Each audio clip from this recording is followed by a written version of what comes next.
Hi, everybody. Welcome to the Kimberly Cloud Show. I'm your host, Kimberly Cloud.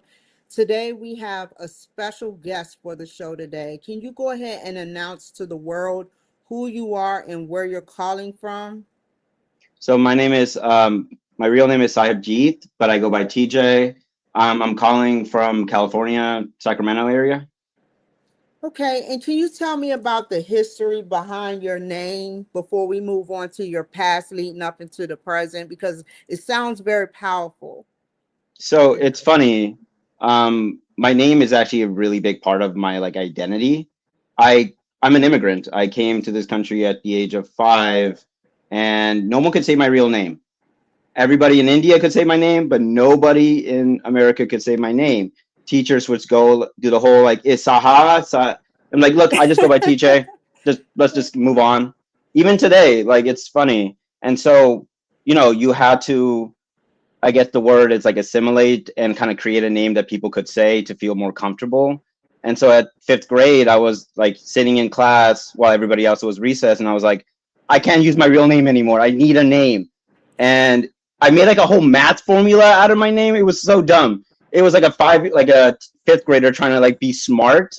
And I was like, okay, I'm gonna put the T in the front, the J in the back, erase the I, take all this out, and I got TJ at the end. It should have been JT because it's like JIT is my last piece, but I just went with TJ. So that's how I got my name. And it ended up being like Saheb is my cultural identity. It's who I am as an Indian, while TJ is who I am as an American identity.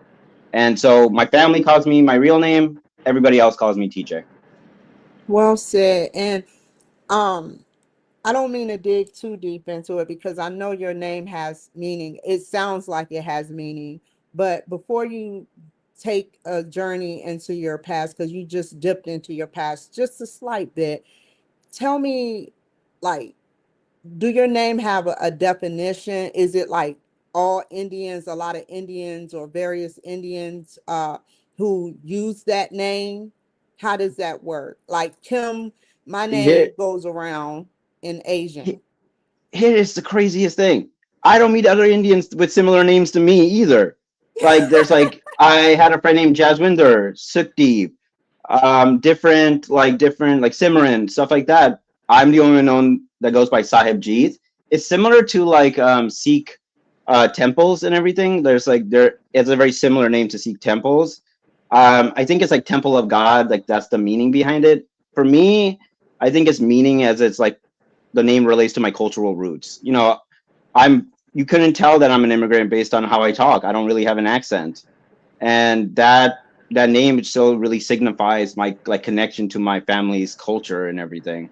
As you become so assimilated into another culture, you get raised in it, your name, the family name, becomes more deeply valuable. Does that kind of make sense? Yes, yes. Tell me about your past leading up into your present. I would love to know. So it's funny. I always, in my work, I consider myself to focus things on like story based and like myths, mythologies. Growing up, one of my favorite characters was like Goku from Dragon Ball Z or Superman because they were immigrants. They came to a different world, and that's how I felt. I I felt never like knew that. I never yeah, knew that. Yeah. they're both like immigrants, aliens from a different world coming in and trying to like when they're the last of their kind of feels. I grew up in like San Leandro area, and I was surrounded by a lot of white, black, Hispanics, other Asians, but not many Indians. My elementary school, I was literally, I think from what I remember, the only Indian kid. So I felt like I was Goku and Superman in that there's no one else like me. And that became my life and a lot of big theme in my like journey through my career. I work as a therapist, and it's a woman dominated field, mainly white women, and I am coming in as the Indian male therapist. My first supervisor even said, TJ, you're like a unicorn in this field because I never met another male Indian. And it's like, yeah, but it also gave me an outsider perspective on things that not many people think about. It let me connect in different worlds that you get kind of used to. So that's how it kind of shaped me. I came to this country with nobody else looking like me, nobody else that like connected with me in that level. And as I went forward, more and more, my experiences were like that. I was always very honestly the only Indian person. And sometimes it kind of sucked. It kind of made you regret looking the way you did. You wanted to feel connected, but that never really happened a lot. That's what I would say. Tell me something positive about your roots. Tell me what your heritage, for those who are listening, represents and how your culture is enriched with opportunities and values that maybe we don't even know about. I have a I have a love-hate relationship with my culture. I think that's a lot of different cultures. There's the good and there's the bad. But when I look at the positives and I look at it, one thing I'll tell you about, my culture is that we are very passionate people. When we are really wanting to do something, we will do it. We will not let anything stand in our way. Growing up, my dad used to tell me stories about like Indian warriors and how they like did I think there was a one Indian, like a bunch of soldiers that did the 300 thing where they like stood their ground till the last minute. Like if we care about something, we will fight for it. You can like give us crap, you can say stuff, but the moment you attack our culture, our heritage, our things that are valuable to us, get ready for a fight kind of thing. And that's kind of what I bring in my therapy work is I'm a very passionate person. I get intense and my clients can feel the intensity in the room because I want them to heal and grow. I want them to not stay the same. So that's what I would say about my culture is that we are very passionate people. And as much as I deny my culture sometimes, I still feel the passion of that culture in me. Well said. Don't ever be afraid to talk about your culture. So, um, tell me about your forensic studies with interviewing, not interviewing, but counseling people, forensic and many other arenas you fit right into counseling. Tell me about those. So it's interesting. When I got out my master's, I went straight into crisis work. I worked for the county. I did crisis calls.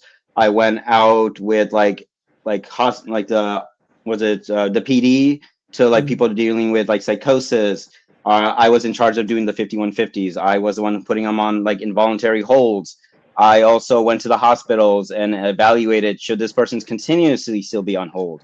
From there, I jumped into like working with Asian populations dealing with severe mental illness, schizophrenia, schizoaffective disorder.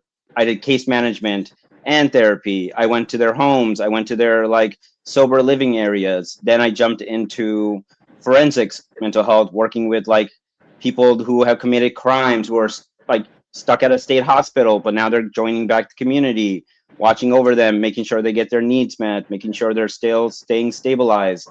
Like I jumped from there to I think from there I jumped into like a clinical director position working with comorbidity with autism and severe mental illness as their clinical director. Then I jumped into working with foster kids and like kids with complex trauma.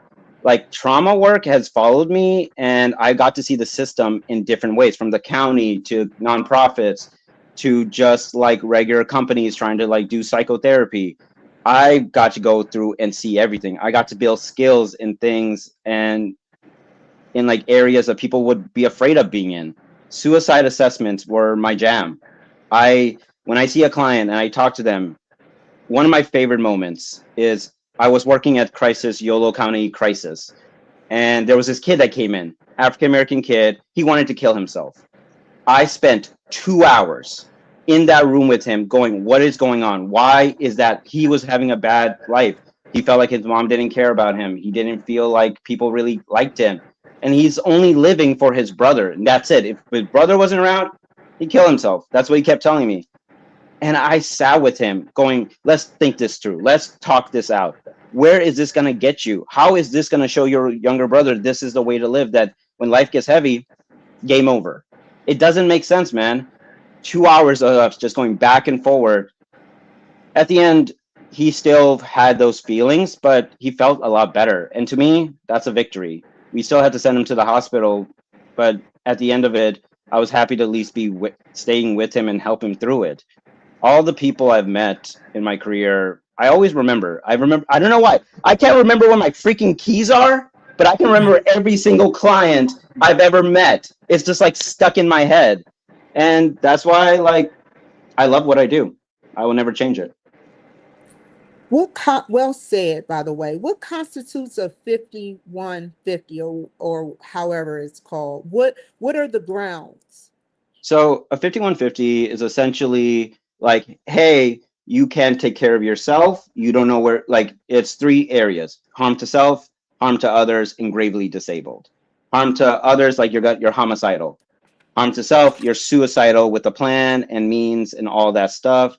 And lastly, gravely disabled. If I ask you what time it is and you tell me it's like what, midnight, when it's really like 10 a.m., that tells me something. Oh, where are we right now? We're in a spaceship.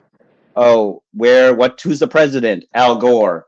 Like all these kind of things where it's like this person's not coherent, they're not making sense, and that if they were left to their own devices, they might run into traffic or something. I I remember in Yolo County there was this guy. He lived in a, you know, those giant plastic trash bags or trash containers that the garbage people take. He lived in that.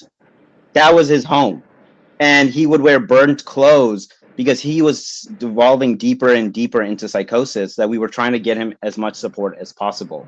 So like those were kind of the things I saw that would warrant someone to have a 5150, when they can't take care of themselves, when they're trying to like hurt themselves and they have the way to do it.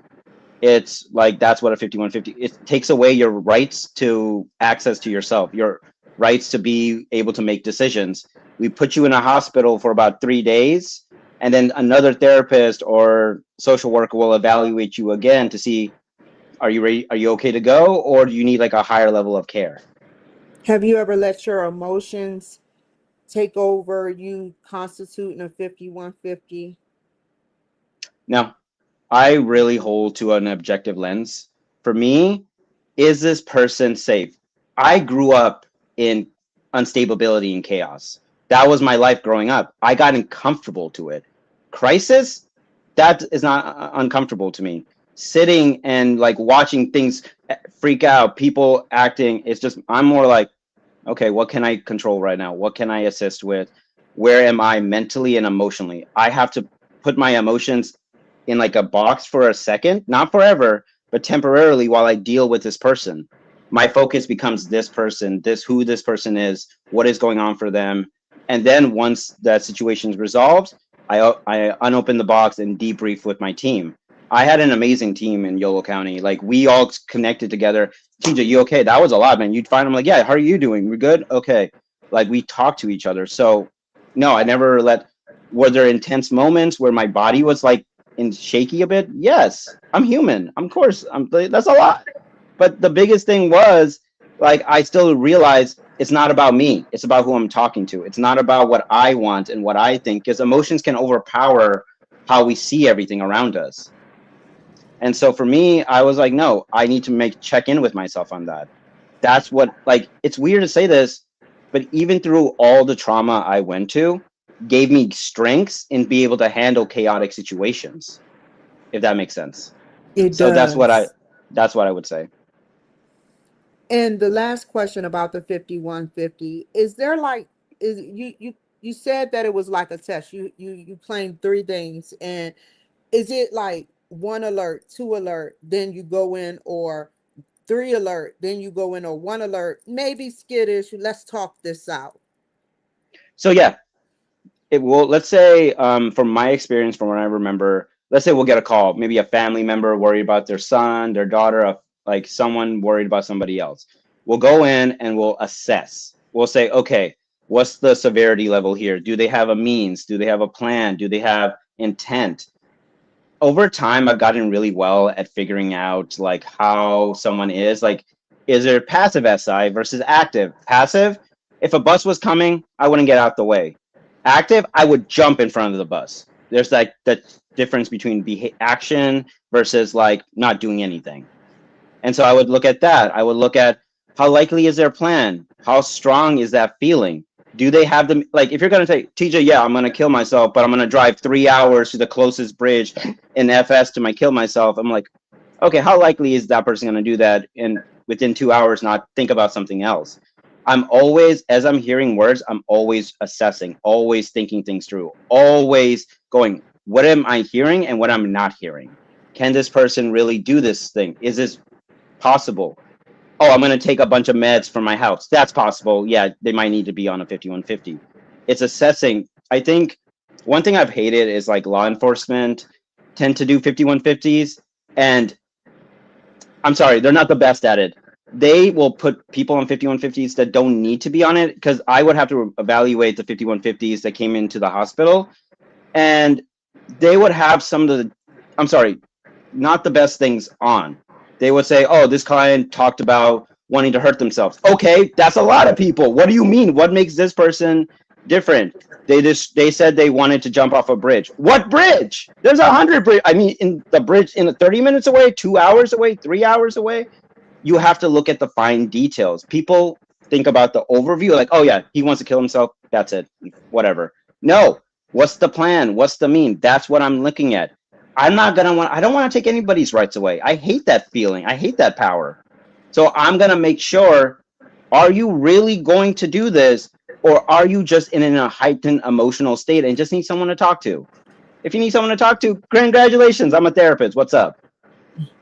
Like, does that kind of make sense?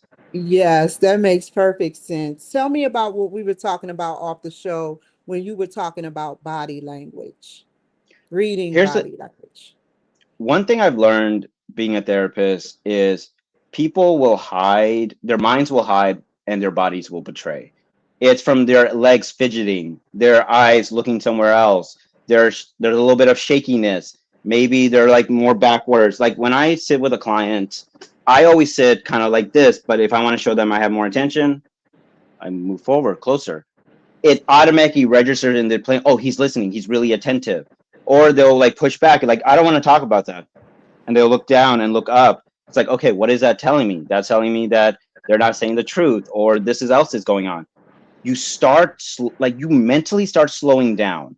I've worked in crisis and in chaos so much that it became like a natural like ability, intuitive at this point, to just like, what is your body saying? Even through yours telling me this, that you're saying you're fine. Are you really fine? Because your body's saying you're kind of stressed out right now, based on the leg shaking, based on your hands moving. Your body will tell me everything, even if you don't want to say it out loud. That's what I would see about body language.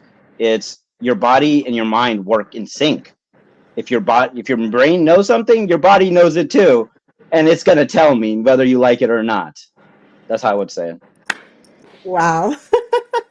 Well said. So, tell me about forensics and how have you ever used what you use to catch criminals or evaluate them to see if they're, because you said that you do it where you see if they're productive to society. What constitutes being productive? Have they ever lied?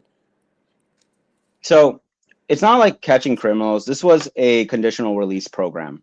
The idea was these were the people who were deemed, hey, you're ready for community reintegration. Like you've been in the state hospital for so long, now you're a bit more stabilized. Let's put you into a community. And my company at the time was in charge of making sure these groups of like people that have been released are doing better. Are they mentally better? Are they able to like, stay out of trouble kind of thing?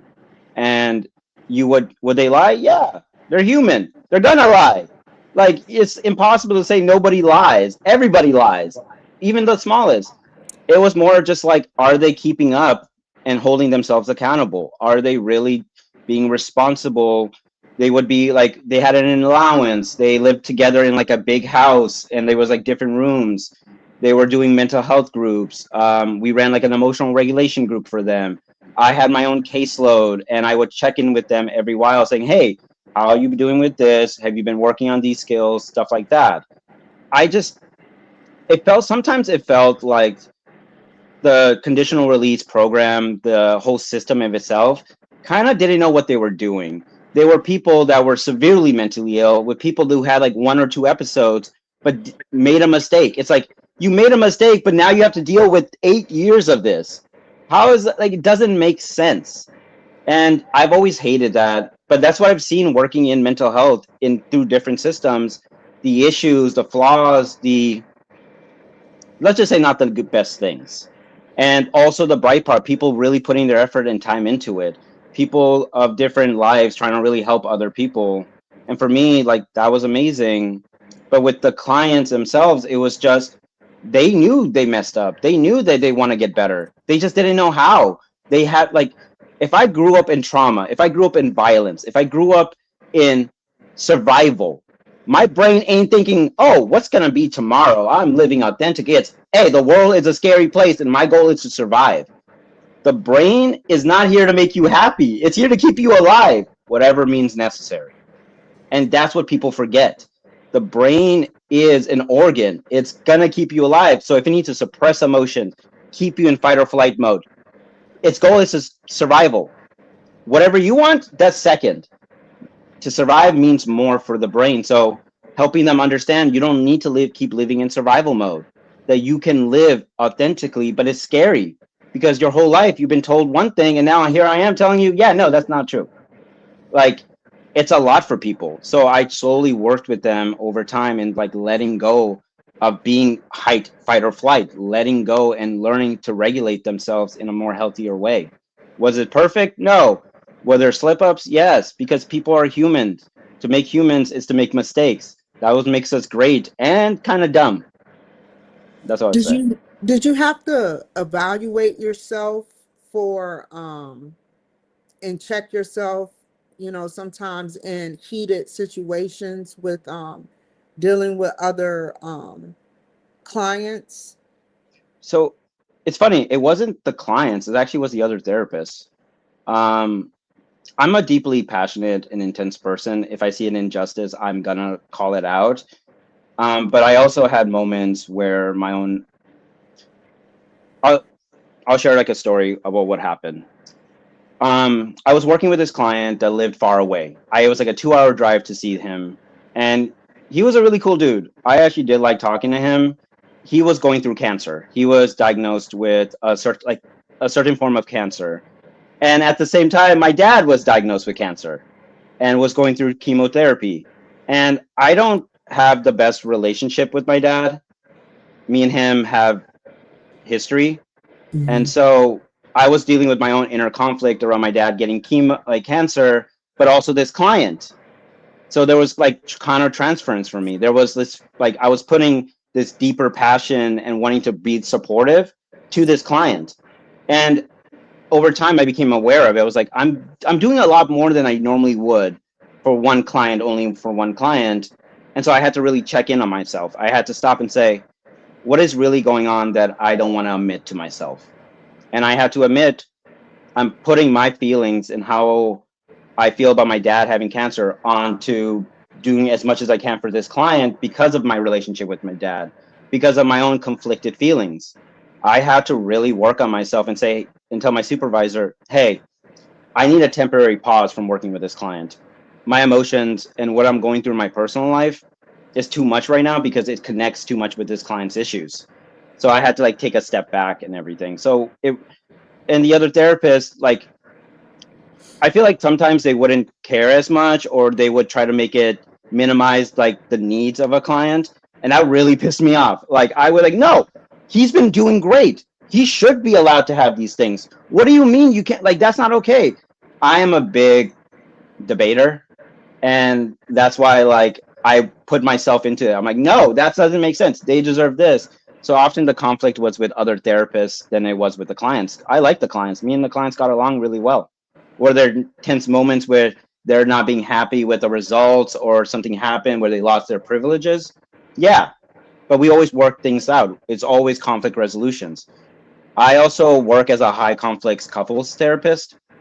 And for high conflict couples, communication is not about arguing and not arguing. It's how do you resolve an argument afterwards. So even if me and a client didn't see eye to eye, how do I resolve after it? How do I admit to where I messed up and they can feel comfortable knowing that I'm trying to understand them, not trying to be understood myself, if that makes sense.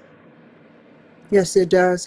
Where are you going in the future with collaborating with different companies or organizations about, like, from forensic science to everything else? What are you going to do for the future?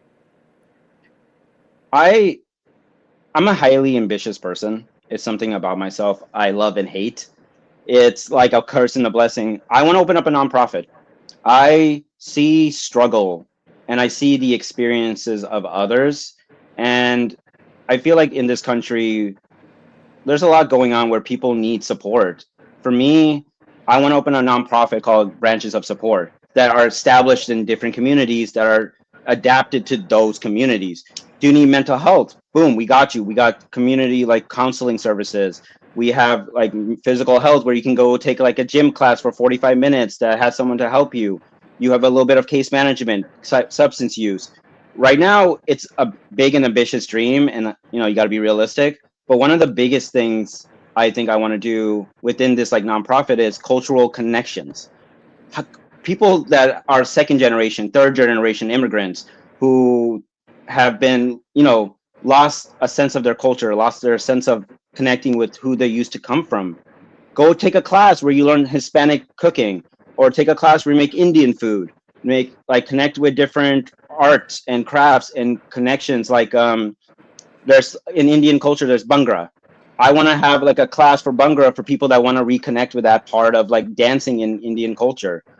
For me, that's amazing. That's to reconnect, because as someone who's been so Americanized, someone who has lost a lot of their cultural identity, I don't want anything to ever happen that to another kid, to another person coming to this country.